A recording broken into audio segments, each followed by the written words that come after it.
So I see Mikael has more or less introduced both his title and his name and his workplace. So I won't say so much more. Mikael? Tack så mycket. Thank you. I'll stick to English since I promised that, and my slides are, I think, mostly in English. Should I use the microphone for your recording?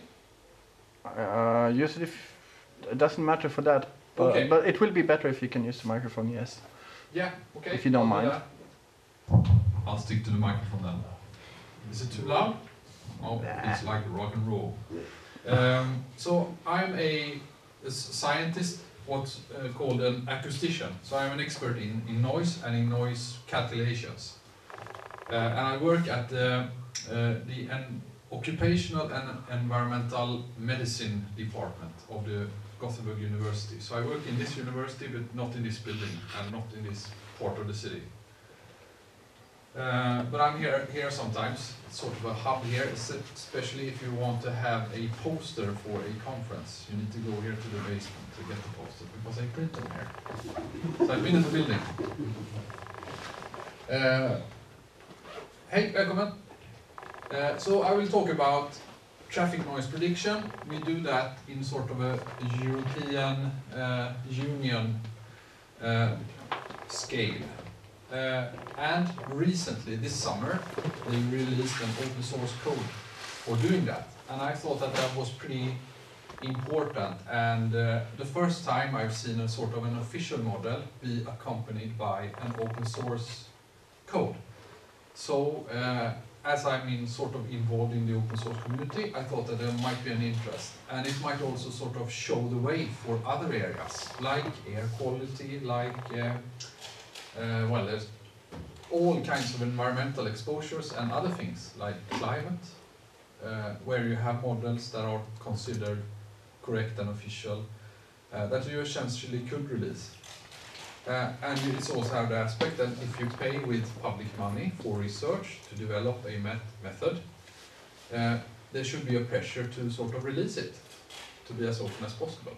It's related to the open access publication, that publicly funded research results should be available to everyone, not only those who pay for a library subscription. Yeah, thanks. I'll look to you for any English help then in future in the predicting. So just a brief background. Environmental noise is one of the largest concerns in environmental exposure in large parts of the world. We have about 2 million of the 9 million Swedes that are exposed above what we consider to be a limit value for a good environment or for a reasonable environment. So that's more than 20% of the Swedish population that have road traffic noise higher than recommended at their home. For rail, it's about 10% of that, and air is 10% lower still. And when we look at living in a noisy area for a long time, you develop health problems. So it has a health impact. And the main are of course annoyance, that you get annoyed by the source that's disturbing you, air or rail or road. You get sleep problems, and in the end those stressors can lead to cardiovascular disease. So myocardial heart infarction, or high blood pressure, or stroke, or other cardiovascular related diseases. Yes? These measures that you say in their homes means inside the home or outside? Outside. So when we look at the whole population, we normally look at the outside. And if you convert this to social cost, the social cost is about 17 billion Swedish kronor yearly. And this is money that could be active in the Swedish economy if we had lower noise levels. So that would be road traffic, more or less. That's the important. And the most important part for road traffic noise is the tires. At high velocity, the tire road noise is the major one. So if we could reduce that, we could have a lot of money in the economy, and that's money that's related to the health effects, but it's also money that's related to that people value quiet areas. So if you have a separate house and you move it from 65 dB, which is a really noisy area, to 45 dB, which is tend to be lower than the limit value, which is a good environment, you will increase the sales price with about 30%. So that's a huge impact on the. So here's a noise map of Gothenburg. This is a kind of weird map because this is the municipality border. So the ocean is here. This is the northern archipelago is here, and the river here, and this is the central part of the city. And I've used parts of this Cnossos open source implementation to do this map. And then I've done it for every 5 years from 1975, and then I show the number of inhabitants in Gothenburg that have those levels at their dwelling. So as you can see, noise exposure is increasing. This is in contrast, for instance, to air pollution. Air pollution has been improved since the 70s. The levels today are about 20% of what they were, and most people are less exposed. But to noise we have a high increase, because the noise sources are still as noisy, or worse. A modern car is about 1 dB noisier than it was 1975. So it's a problem that's growing. So can the politicians help us? No, they can't, because they are under the influence of the car manufacturers that see this as a not necessary development. So they've decided that I think it is until 2035 they want to limit the car emission limits by 1 dB. So it's nothing. Yes? What's the y-axis on the chart? Here. Yep. It's thousands of people. So 160,000 at the top here. Yeah. Another question about how you measure the noise. Is it that you measure the noise over a period of time, like over the whole day, or you measure it only at one point in time outside their house? It's the 24-hour equivalent level, so it's an average, and it's supposed to correspond to sort of a yearly average. So it's you sort of take into account the yearly traffic pattern, and also to some extent weather impact. Noise doesn't come only from the traffic. No. In the where you live. It comes also from cutting the grass, for example. Yes, it makes that's a lot of noise like the car almost, no? So, but it's not all the time. It is only 30 minutes, and then it goes quiet again. Yeah, but this all the official data is only for road, air, and industry, things like that. So personal devices, neighbors, stuff like that are not included. Maybe they should. That's another. And how do you see the future? Well, normally when you think about the future, you sort of inherently think of a quiet future. And many of the experts that I know that worked in this field in the 60s thought that after 2000 there would be no noise problems in society. Because they had sort of a technology optimism. They saw with their own eyes that we could fly to the moon, and they kind of expected flying cars, underwater cities, and no noise in the future. But the situation turns out to be more like this. Massive congestion and massive noise problems in most of the mega cities of the world. Instead of sort of this or this. And the car manufacturers are inherently also selling the same picture. I mean, this is an advertisement from a car manufacturer for a future car that they thinking about, and it doesn't look noisy. The road is not congested, and it looks a bit barren, but empty and quiet.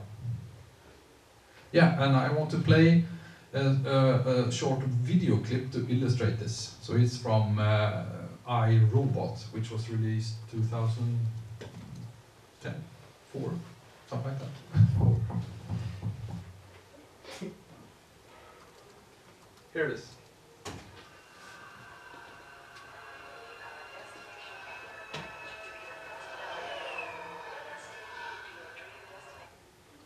So you have traffic here at 200 kilometers an hour and a train that goes here, and it's quiet here. And you can even walk on the street just 10 meters below and talk and hear other people. And that was 2035. It's a long way off. Imagine an area like this in real Chicago today, where you have maybe 100,000 vehicles daily or 200,000 vehicles daily here, and 10 meters from that you're trying to talk. Good luck.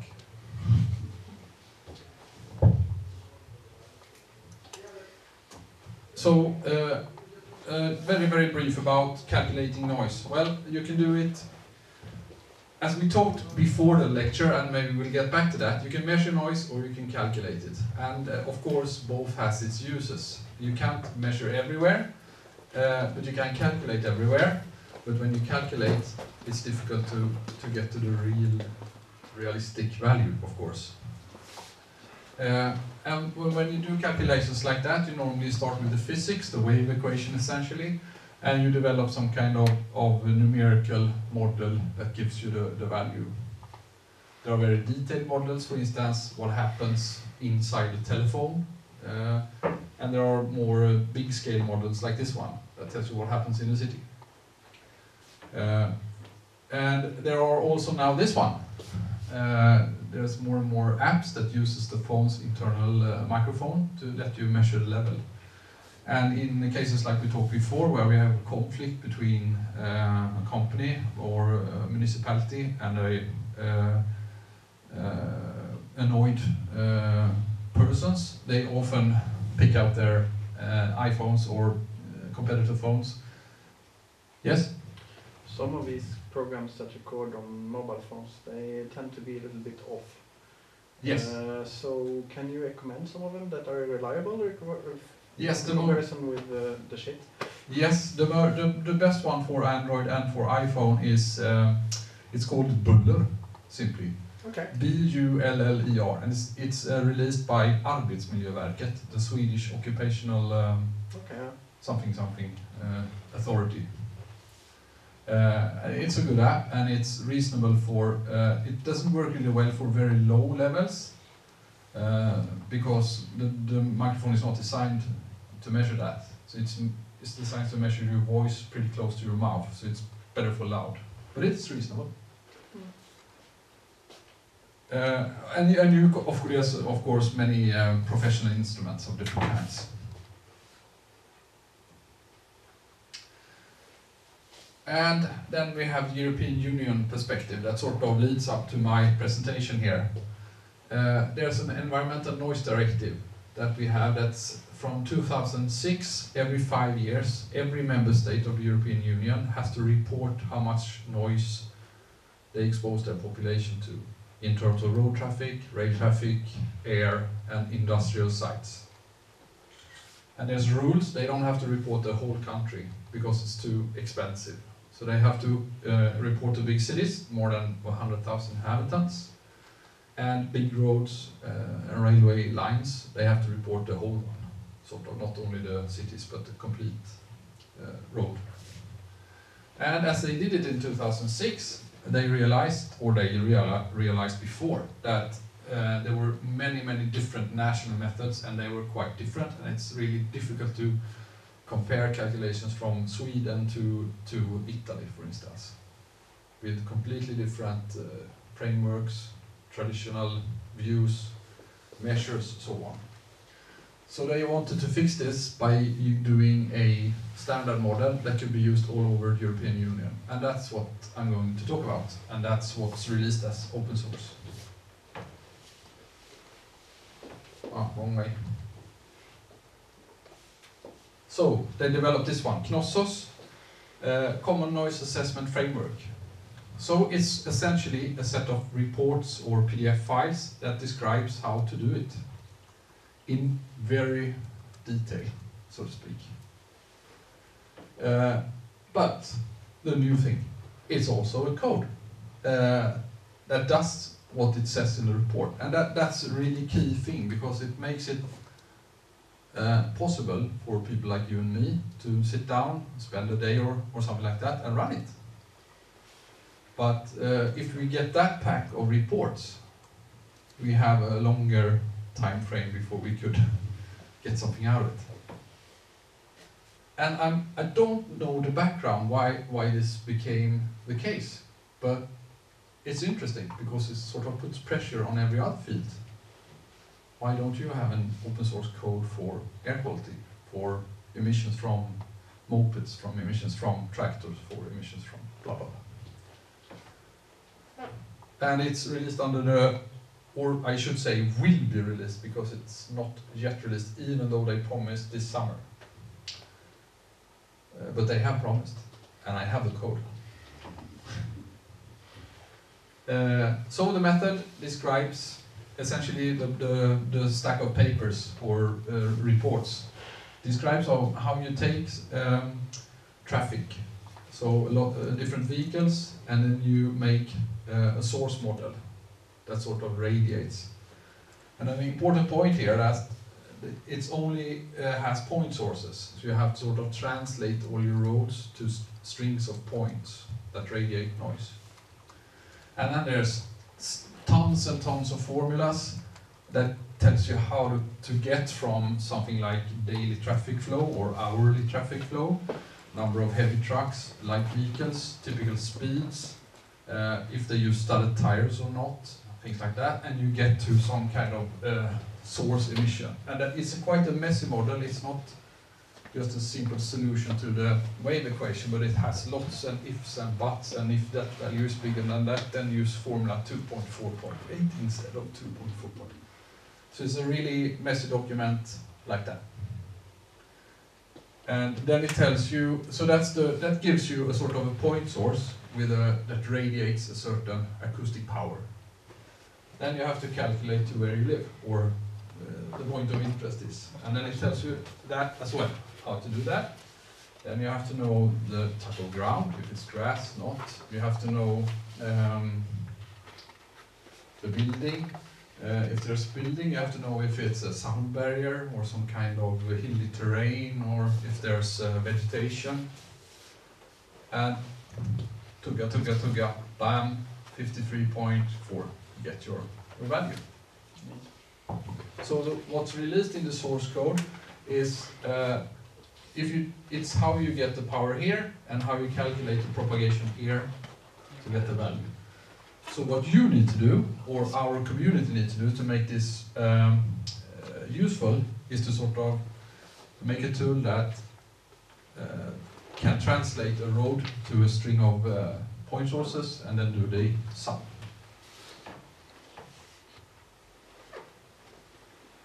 This is just an illustration of how I did it in QGIS, which is an open source GIS software. There's several ways to do it, but here I have a road line. This is here in Gothenburg. This is Järnbrottsmotet, Söderleden. And here's a major highway, and I just made a string of points, and I can calculate points here.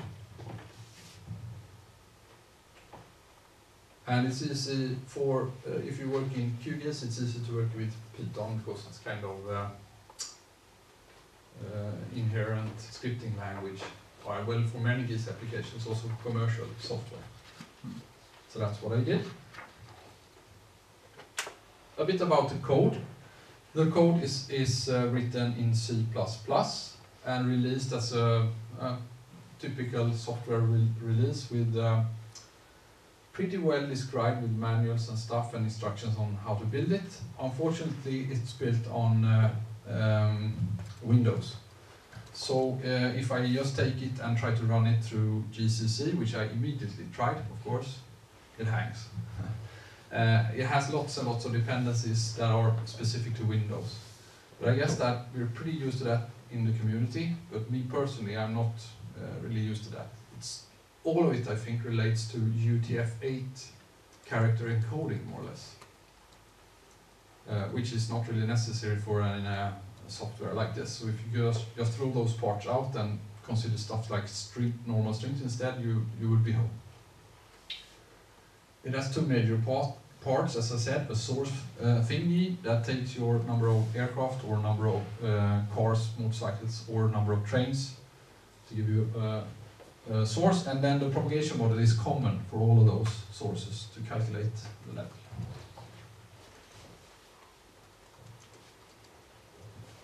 So, if you want to make a noise map today, and you want to fulfill the guidelines for this European Common Noise Assessment structure, you will take the Cnossos-EU source code. That source code will be implemented in a commercial application. You will use that commercial application with all your input data, traffic flows for the whole city, all buildings, all terrain heights, all noise barriers, stuff like that, and you get a noise map. So that's what they did previously, only that they used a sort of Swedish standard model here instead of the Cnossos one. And the commercial guys here have sort of promised to implement this one in their commercial softwares. But as I realized, it's not that difficult to do it the open source way. So you need something that can convert, if we're talking about road now, so convert the roads to points, and then some kind of mapping applications. And there we have several of those in our community. We have low-level libraries, and we have full-fledged graphical user interface platforms like QGIS. And there's many, many more. And we can get the noise map. If we don't want a map, but we only want to calculate in a point, say for a research project that wants to calculate the noise level at a schoolyard, and you have maybe 28 schoolyards in your research area, you can just do it sort of 28 times without doing the mapping part of it.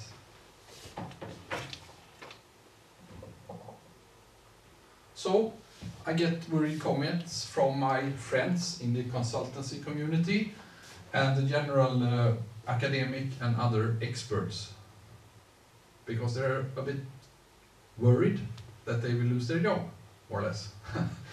But I don't think that, because, and I try to illustrate that in a stupid way with tomtar, gnomes.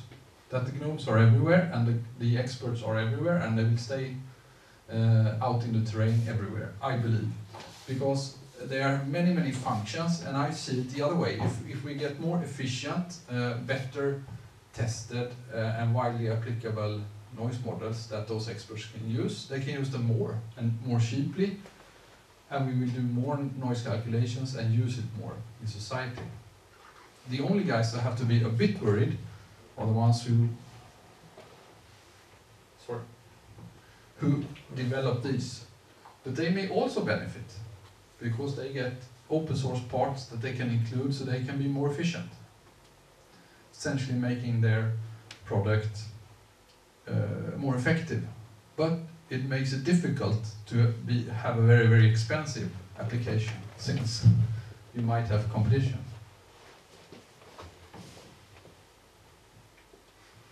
Yes, that's what Yoda would say. Is it? I can't really... Okay, a few ideas where this might be benefit all. Think about an expert in another field, air pollution. He suddenly meets me at the conference, and I say, well, there's a free open source noise model that you can run. Do you have all the traffic data? Because that's what you need to get air pollution. Try that, and he can do that. He can compare air and noise exposure. We might have an expert in the acoustic field that can test the code, find stuff in it, or implement stuff in it. We might have new environmentally friendly technology that we could say that you invent a car that gives 8 dB less noise. You can include that in Cnossos and say, okay, 10% of the cars are my quiet car. What happens? You can have a small company that cannot they cannot afford the commercial apps.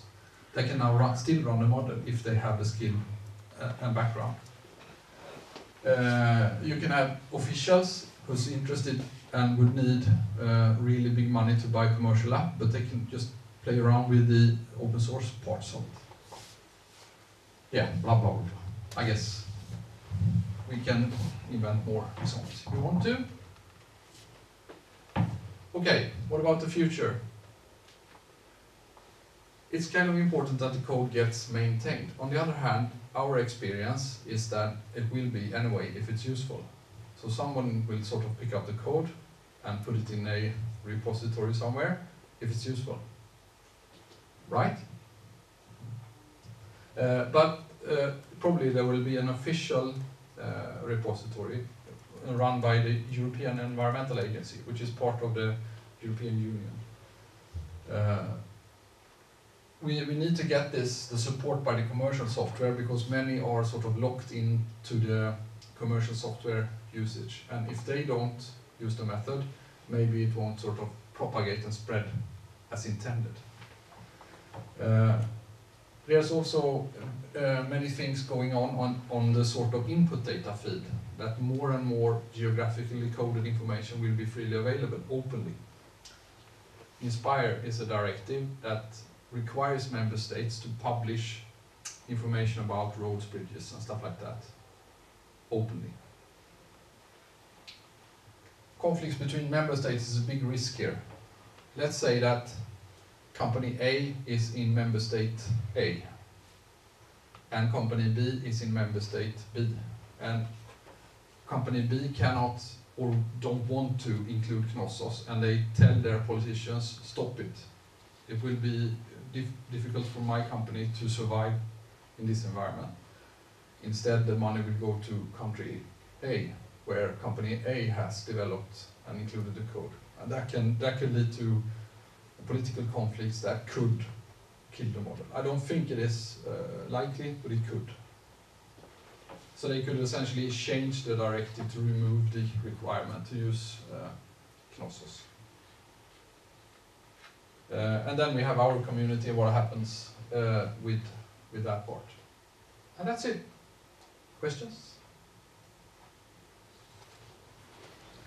So this is already released open source, or it will be released open source? It will certainly be released. I have the code, but it's not on a server where you can download it, where it says European Union public license. It still says only available to blah blah blah license. But Once it is released, how do you see it being used in like in OpenStreetMaps, for example? Could you integrate it with OpenStreetMaps? Sure.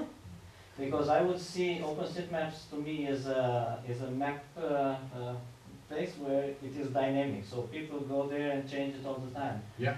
And you would like to, because you only give us these points on the road, but you said it depends on grass, vegetation, a new barrier, noise barrier being put, and this is exactly what happens with OpenStreetMaps. People come and say, well, they just built 5 days ago a new barrier on this road, and he puts it in the map. Yeah. And then this would be done, the calculation would be done always. So you have this dynamically updating map about the noise in the... Yeah, that would be amazing and fantastic and useful for everyone, even more useful to the public. Yeah. Because they could just go to this web page, look up their house, or their neighbor's house, or the house of someone they like or not like, or whatever, and check the level. And researchers could download a map over their research area, use it for social service, for whatever. Infrastructure planner might benefit from it. The public might say, okay, but look, if you put the traffic on that road, only 1% of people get exposed. That would be a major benefit. So it would create sort of a nice environment. I would really look forward to that. So let's hope it goes in that direction. I think following your pointer, you could maybe use like ordinary people and their smartphones and sample noises over time. Maybe not as secure as an ordinary measuring instrument, but It's that part is already ongoing. I think there's two different projects. Unfortunately, I forgot to put the links up where you can measure noise and geocode it and send it in, and it creates sort of a YouTube of noise measurements. Awesome. Yeah, but there's only like 2 guys in Gothenburg that use it, me and someone else. So here is pretty. But in Berlin or London, they have thousands of measurements. Because this Cronus is a platform for predicting, for calculating. This is what I understood. But how can you get input like from what he said? So can you like correct the prediction by the measurements in the field, for example?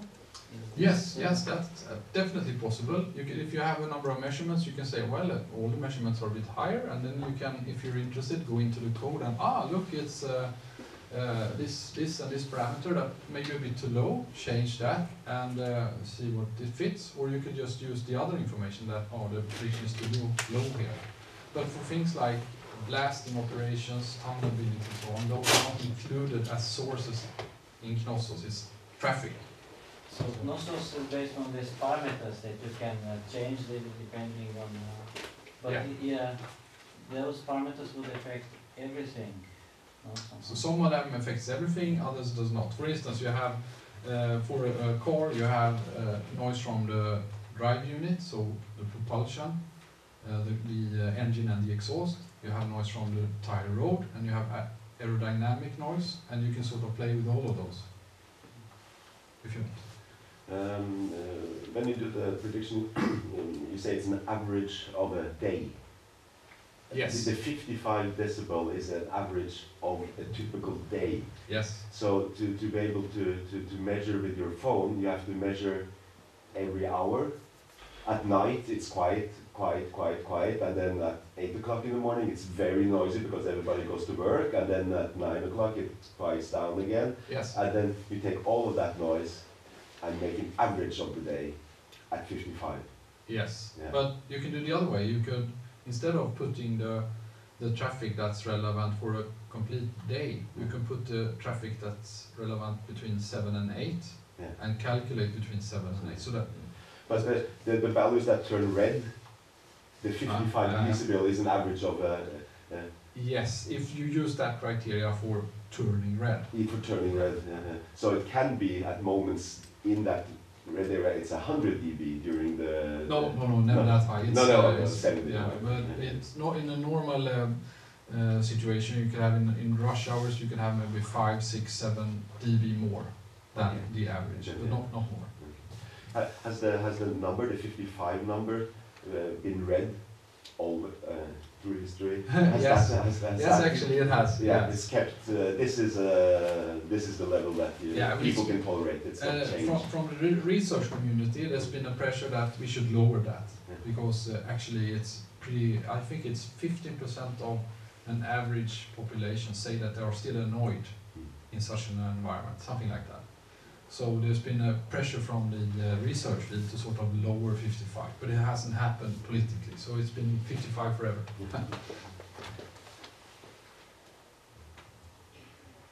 Yeah. How did you get the traffic information from Gothenburg? Is it available? Yes, it's available. They have a web page where their traffic flows are available, and as part of this Inspire directive, modern traffic flows must be made available on shapefiles, on GIS encoded lines.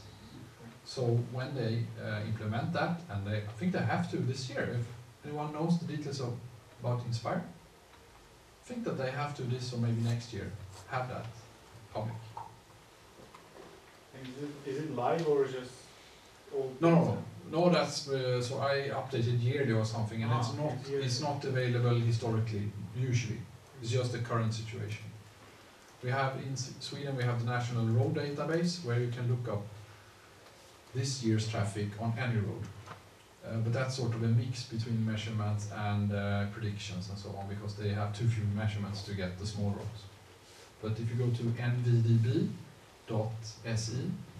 you can find any flows today. Unfortunately, you can't download it in a shapefile yet, but I'll have to fix that for the future. So it's nvdb.se, National Road Database.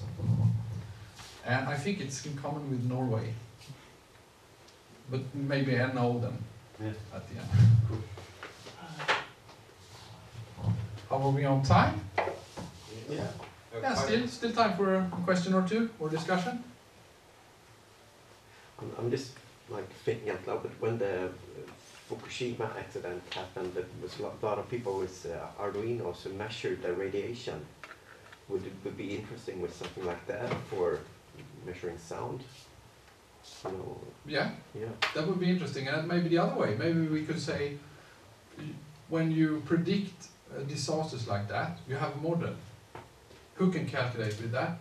Probably an expert or a consultant. Why don't we have that work behind that is usually paid by public funds. Yeah, yeah. Make it open source. Make it possible for anyone to calculate the impact of a disaster.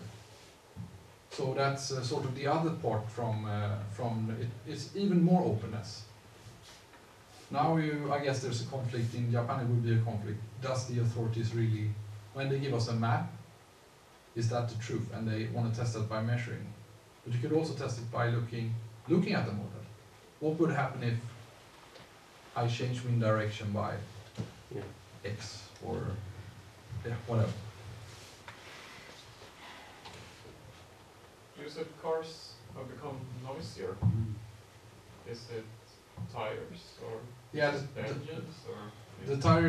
the engines are certainly quieter today than 1975, but the tires are wider, a lot wider, and the rim height of the tires have been lower, so they're wide and stiff, which is bad for noise. Because when the electric cars came along, one thought we wouldn't hear them because you couldn't hear the engine. Yeah. Yeah. But actually you really hear the modern electric cars. They are very, very much just the noise by driving, especially the Teslas then, who have wider tires and they sound like a car. It's a total non-issue. If you think of a total quiet area and then a car coming at 10 kilometers an hour, you will hear it only by its road contact. The problem is that in many places there's not a totally quiet area. It might be a very noisy area. And then it's difficult to hear a car, but it's equally difficult to hear a luxury car as an electric car, because both will have no engine noise. And they've actually developed legislation now that electric cars should go beep, beep, beep when they're below a certain speed. This is a big, big issue. Think about thousands of electric cars in a line going at 5 beep, beep, filling the city with noise. It will be enormous protests and the system will be demolished. In our case, with the tunnel and the building and the noise measurements and what's going on, the community around was working with the constructors, and the measurements showed that it was inside. But the problem was they were going to build a green hill for us who live there to not see the traffic. And when we finally got them to come, they actually came and saw how the noise looked.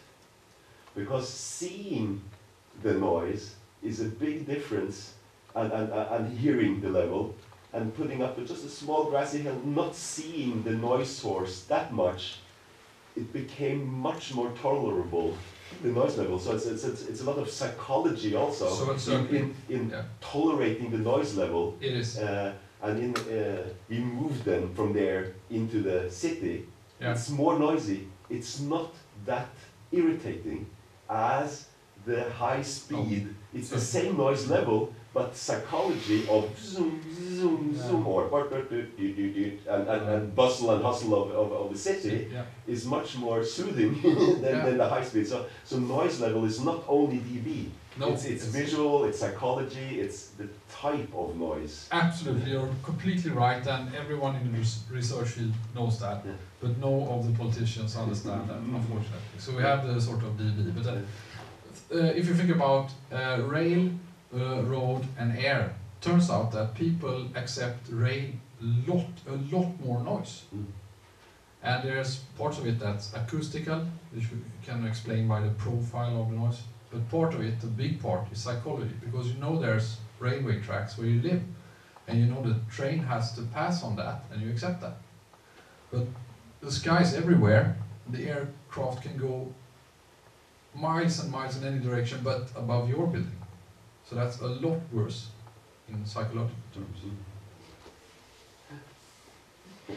Okay, so I just have to end. We got them to raise the grassy hill a meter. It was a victory for our community to actually make them and go and the politics of it and building it 1 meter higher than it needed to be.